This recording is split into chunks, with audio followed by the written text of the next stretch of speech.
आज 8 फरवरी 2025 है और आज है जया एकादशी व्रत। आप सभी का दिन शुभ हो, मंगलमय हो, इसी प्रार्थना के साथ आज सुनी जाने वाली जया एकादशी व्रत कथा का श्रवण करेंगे और साथ ही आरती इत्यादि का भी श्रवण करेंगे। देर न करते हुए आरंभ करते हैं। मेरे साथ आप प्रभु का नाम मंत्र स्मरण जरूर से करें। आरंभ करें मेरे साथ आप सभी, कृपया बोलिएगा। ओम नमो भगवते वासुदेवाय। श्री कृष्ण गोविंद हरे मुरारी, हे नाथ नारायण वासुदेवा। जय श्री हरि विष्णु, जय तुलसी मैया एकादशी माता की जय। कथा के अनुसार धर्मराज युधिष्ठिर बोले, हे भगवान, आपने माघ महीने के कृष्ण पक्ष की षटतिला एकादशी का अत्यंत सुंदर वर्णन किया। आप स्वदेज, अंडज, उद्विज तथा जरायुज चारों प्रकार के जीवों के उत्पन्न और पालन करता और नाश करने वाले हैं। अब आप कृपा करके माघ महीने के एकादशी का भी वर्णन करें। इसका क्या नाम है, इसके व्रत की क्या विधि है और इसमें कौन से देवता का पूजन किया जाता है, ऐसा करने से किस स्वरूप में फल मिलता है, इसका भी आप वर्णन करें। तब भगवान श्री कृष्ण कहने लगे कि हे राजन, ध्यान से सुनो। इस एकादशी का नाम जया एकादशी है। इसका व्रत करने से मनुष्य ब्रह्म हत्या के पापों से छूटकर मोक्ष की प्राप्ति करता है तथा इस व्रत के प्रभाव से भूत, पिशाच आदि योनियों से व्यक्ति मुक्त हो जाता है। इस व्रत को विधि पूर्वक करना चाहिए। अब मैं तुम्हें पद्म पुराण में वर्णित इसकी महिमा का एक कथा सुनाता हूँ, ध्यान से सुनो। इसे जो व्यक्ति श्रवण करता है वह धर्म, अर्थ, काम, मोक्ष की प्राप्ति कर कर सभी तरह के गुणों को प्राप्त कर कर मनोकामना पूर्ण करने में अपने जीवन को सार्थक करता है। कथा के अनुसार एक बार देवराज इंद्र स्वर्ग में राज करते थे और सब देवगण सुखपूर्वक स्वर्ग में ही रहा करते थे। एक समय इंद्र अपनी इच्छा अनुसार नंदन वन में अप्सराओं के साथ विहार कर रहे थे और गंधर्व गान कर रहे थे। उन गंधर्वों में एक प्रसिद्ध पुष्पदंत और उसकी कन्या पुष्पवती और चित्रसेन तथा उसकी पत्नी मालिनी भी उपस्थित थी। साथ ही मालिनी का पुत्र पुष्पवान और उसका पुत्र मूल्यवान भी उपस्थित थे। पुष्पवती गंधर्व कन्या माल्यवान को देखकर उस पर मोहित हो उठी और माल्यवान पर कामवाण चलाने लगी। उसने अपने रूप और लावण्य और हाव भाव से मूल्यवान को वश में कर लिया। हे राजन, वह पुष्पवती अत्यंत सुंदर थी। अब वह इंद्र को प्रसन्न करने के लिए गान करने लगी, परंतु परस्पर मोहित हो जाने के कारण उसका चित्त भ्रमित हो गया। इस प्रकार वह ठीक से न गाने लगी और न स्वरताल उसका ठीक से बैठने लगा। इंद्र उसके प्रेम को समझ गया और उसने उसे अपना अपमान समझकर उसको श्राप दे दिया। इंद्र ने कहा, हे मूर्खो, तुमने मेरी आज्ञा का उल्लंघन किया है, इसलिए तुम्हें धिक्कार है तुम पर और तुम्हारे कार्यों पर। अब तुम दोनों स्त्री पुरुष के रूप में मृत्युलोक में जाकर पिशाच रूप धारण करो और अपने कर्म का फल भोगो। इंद्र का ऐसा श्राप सुनकर वह अत्यंत दुखी हुए और हिमालय पर्वत पर दुखपूर्वक अपना जीवन व्यतीत करने लगे। उन्हें गंध, रस और स्पर्श आदि का कुछ भी ज्ञान नहीं था। वहाँ उनको महान दुख मिलने लगे थे। उन्हें एक क्षण के लिए भी निद्रा नहीं आती थी। वह अत्यंत शीत था। उस जगह में इतनी शीतलता थी कि उनके रोंगटे खड़े रहते थे और शीत के मारे दांत भी बजते रहते थे। एक दिन पिशाच ने अपनी स्त्री से कहा कि पिछले जन्म में हमने ऐसे कोई पाप किए थे जिससे हमको यह दुखदायी पिशाच योनि भुगतनी पड़ रही है। इस पिशाच योनि से तो नरक का दुख सहना ही उत्तम है, अतः हमें अब किसी प्रकार का पाप नहीं करना चाहिए। इस प्रकार विचार करते हुए अपने दिन वह व्यतीत करने लगे। दैवी योग से तभी माघ महीने की शुक्ल पक्ष की जया एकादशी आई। उस दिन उन्होंने कुछ भी भोजन नहीं किया और न ही कोई पाप कर्म किए, केवल फल फूल खाकर ही दिन व्यतीत किया और शाम के समय महान पीपल पेड़ के सामने दुखी होकर वह बैठ गए। उस समय भगवान सूर्य अस्त हो गए थे। उस रात को अत्यंत ठंडक थी, इस कारण से वह दोनों शीत के मारे अति दुखित होकर मृतक के समान आपस में चिपटे हुए पड़े रहे। उस रात्रि को उन्हें निद्रा भी नहीं आई। हे राजन, राजा जया एकादशी का उपवास और रात्रि के जागरण से दूसरे दिन प्रभात होते ही उनकी पिशाच योनि छूट गई। अत्यंत सुंदर गंधर्व और अप्सरा की देह धारण कर सुंदर वस्त्र आभूषणों से अलंकृत होकर उन्होंने स्वर्गलोक को प्रस्थान किया। उस समय आकाश से देवता उनकी स्तुति करते हुए पुष्प वर्षा करने लगे। स्वर्गलोक में जाकर इन दोनों ने देवराज इंद्र को प्रणाम किया। इंद्र इनको पहले रूप में देखकर आश्चर्यचकित हो गया और पूछने लगा कि तुम्हें अपने 50 योनि से किस तरह से छुटकारा मिला, सभी को बतलाओ। मूल्यवान बोला कि हे देवेंद्र, भगवान विष्णु की कृपा और जया एकादशी के प्रभाव से ही हमारी 50 देह छूटी है। तब इंद्र बोले कि हे मूल्यवान, भगवान की कृपा और एकादशी व्रत करने से न जाने कैसे केवल तुम्हारी 50 योनि छूटी है, वरन हम लोगों के भी तुम वंदनीय हो गए हो, क्योंकि तुम भगवान श्री हरि विष्णु और शिव के भक्त हो और साथ ही तुम भगवान की भक्ति में रम गए थे, इसलिए तुम्हारे 50 योनि छूटी है और साथ ही तुम सभी के वंदनीय हो गए हो। जो भी भगवान श्रीहरि का और शिव का भक्त होता है वह सभी जगह पूजनीय और वंदनीय हो जाता है। अतः आप धन्य हो, अब आप पुष्पवती के साथ विहार करो।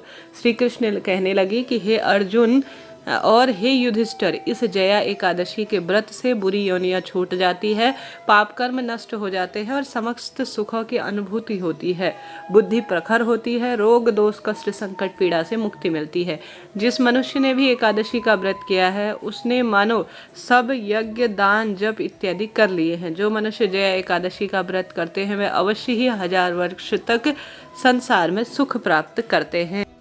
अब इसके साथ ही आज एकादशी के दिन तुलसी माता की कहानी सुनना भी बहुत अधिक सुखद अनुभूति देता है। तो तुलसी माता की कथा सुन लेते हैं, फिर आरती करेंगे। आरंभ करते हैं, मेरे साथ आप सभी भी बोलिए तुलसी माता की जय। एक बुढ़िया माई थी। कथा के अनुसार वह तुलसी जी को नियमित रूप से पूजन किया करती थी, दीपदान किया करती थी और सिंचन भी किया करती थी। और साथ ही वह तुलसी माता से रोज प्रार्थना करती कि हे तुलसी माता, सत की दाता, मैं तेरी बिरला सींचती हूँ, मुझे बहू दे, पीताम्बर की धोती दे, मीठा मीठा घास दे, बैकुंठ में वास दे, चटक की चाल दे, पटक की मौत दे, चंदन की काठ दे, रानी सा साज दे, दाल भात का भोजन दे, 11 की मौत दे, कृष्ण जी का कांधा दे। यह जब तुलसी माता के सामने वह बुढ़िया रोज कहती तो तुलसी माता चिंता के मारे सूखने लगी और भगवान से पूछा करती थी कि मैं कैसे इसको इसकी मनोकामना पूर्ण करूंगी। साथ ही भगवान भी पूछा करते थे कि हे तुलसी, तुम रोज क्यों सूखते जा रही हो, तुम्हें क्या दुख है। तुलसी माता ने कहा कि भगवान जी, एक बुढ़िया रोज आती है और यही बात कहती है मैं तो सब बात पूरी कर दूंगी, लेकिन कृष्णा जी का कांधा कहाँ से लाऊंगी। हे भगवान। तब भगवान जी बोले, जब वो मरेगी मैं अपने आप कांधा दे दूंगा, तू परेशान मत होना और बुढ़िया माई को भी कह देना। जब बुढ़िया माई मर गई, सब लोग आ गए, तब माई को ले जाने लगे तो वह किसी से भी नहीं उठी। तब भगवान एक 12 वर्ष के बालक के रूप का धारण करते हुए आए। बालक ने कहा बुढ़िया माई के कान में कि बुढ़िया माई अब हल्की हो जा, उठ जा। और बालक ने कान में कहा बुढ़िया माई मन की निकाल ले, पीताम्बर की धोती ले ले, मीठा मीठा घास ले ले, बैकुंठ का वास ले ले, चटक की चाल ले ले, पटक की मौत ले ले, कृष्ण जी का अब तू कांधा ले ले।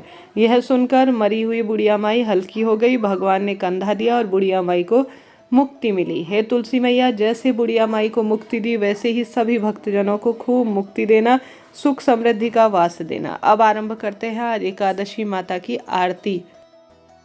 ओम जय एकादशी माता, जय जय एकादशी माता, विष्णु पूजा व्रत को धारण कर शक्ति मुक्ति पाता।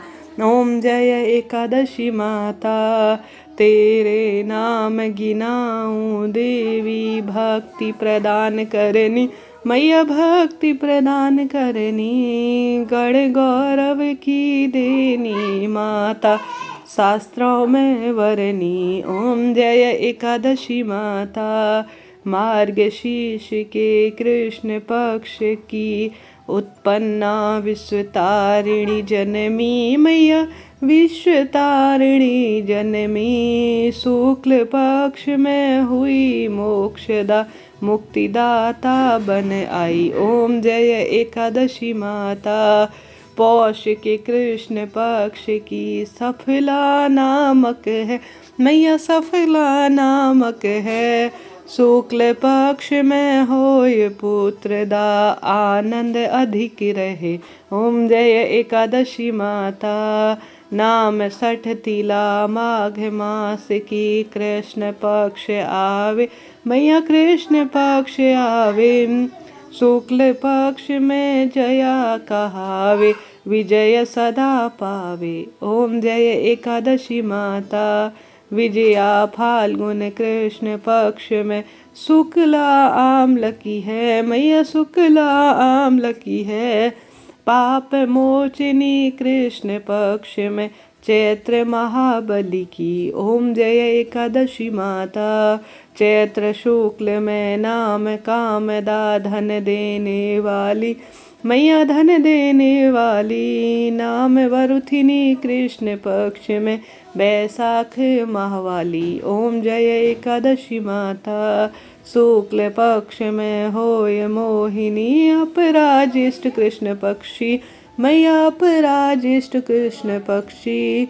नाम निर्जला सब सुख करनी, शुक्ल पक्ष रखी।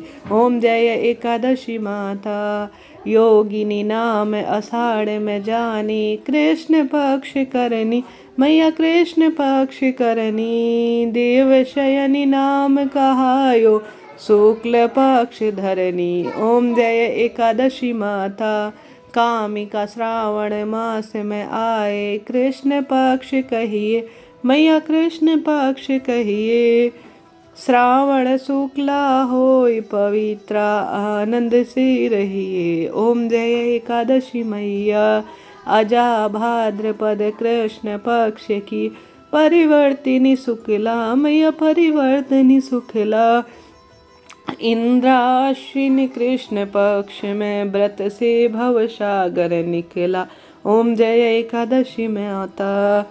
पापांकुशा शुक्ल पक्ष में आप हरणहारी, मैया आप हरणहारी। रमा मास कार्तिक में आवे, सुखदायक भारी। ओम जय एकादशी माता।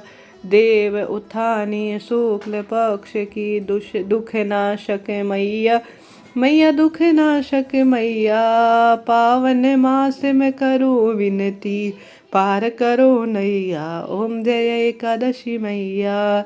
परमा कृष्ण पक्ष में होती, जन मंगल करनी, मैया जन मंगल करनी। शुक्ल मास में होय पद्मिनी, दुख दारिद्र हरनी। ओम जय एकादशी मैया।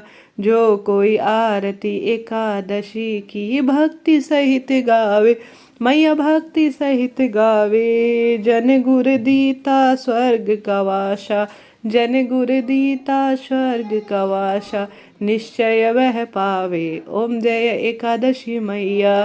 बोलिए एकादशी माता की जय। आपने एकादशी व्रत कथा सुनी, आपका धन्यवाद और आभार। आपके जीवन में खूब सारी खुशियाँ आए, यही प्रार्थना करते हुए आपसे अनुरोध है, चैनल को लाइक करें, शेयर करें, सब्सक्राइब करें। जय माता दी लिखना ना भूलें।